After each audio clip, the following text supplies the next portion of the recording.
இயேசுவுக்கே புகழ். இயேசுவில் பிரியமானவர்களே, இன்று நம் ஆண்டவர் மாற்கு 10ஆம் அதிகாரம் 52ஆம் வசனத்தினூடாக இவ்வாறு நம்மோடு பேசுகின்றார். உமது நம்பிக்கை உம்மை நலமாக்கிற்று. ஆம் பிரியமானவர்களே, மிகவும் அருமையானதொரு வார்த்தையை இன்று நம் ஆண்டவர் நமக்கு கொடுத்திருக்கிறார். அன்று பார்வையற்ற பர்த்திமேயுவின் வாழ்க்கையில ஆண்டவர் ஒரு மாற்றத்தை கொண்டு வந்தார். பார்வையின்றி அவதிப்பட்டு கொண்டிருந்த அவர் இயேசுவால் எல்லாமே ஆகும் என்ற நம்பிக்கையின் வெளிப்பாடுதான். அவர் இயேசுவின் மேல் கொண்ட நம்பிக்கைதான் அவனுக்கு பார்வை கிடைக்கச் செய்தது. இயேசுவே, தாவீதின் மகனே, எனக்கு இரங்கும் என்று வாயார கூறினார்.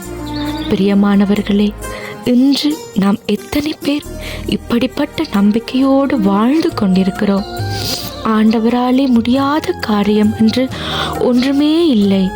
நாங்கள் அவரிடம் மேலே கொண்டுள்ள விசுவாசம் எந்த அளவுக்கு உண்மையானது? எங்களோட துன்பத்தில் ஆண்டவரை நோக்கி மன்றாடுவோம். ஆனால் அதில் இருந்து விடுபடவே முடியலை. துன்பத்தின் மேலே துன்பம்தான் வருது என்று சொல்லி ஆண்டவரை தேடுறதையே கைவிட்டுடுவோம். இதல்ல கிறிஸ்தவர்களாகி எங்களுடைய விசுவாச நம்பிக்கை.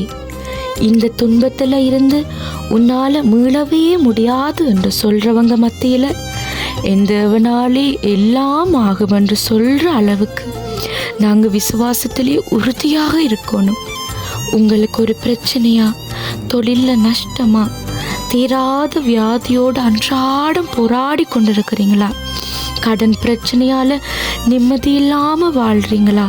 கூப்பிடுங்க, ஆண்டவரை நோக்கி சத்தமாக கூப்பிடுங்க. தாவீதின் குமாரனே, எனக்கு இரங்கும் என்று நம்பிக்கையோடு ஆண்டவரோட பாதத்தில் காத்திருங்க. உங்களோட நம்பிக்கை ஒரு நாளும் வீண் போகாது. அன்று பர்த்திமேயுவின் நம்பிக்கை அவருக்கு மீண்டும் பார்வை கிடைக்க செய்தது. அதே போல உங்களுடைய நம்பிக்கையும் உங்களோட வாழ்க்கையில் அநேக அற்புதங்களை காண செய்யும். விசுவசிக்கிறீர்களா?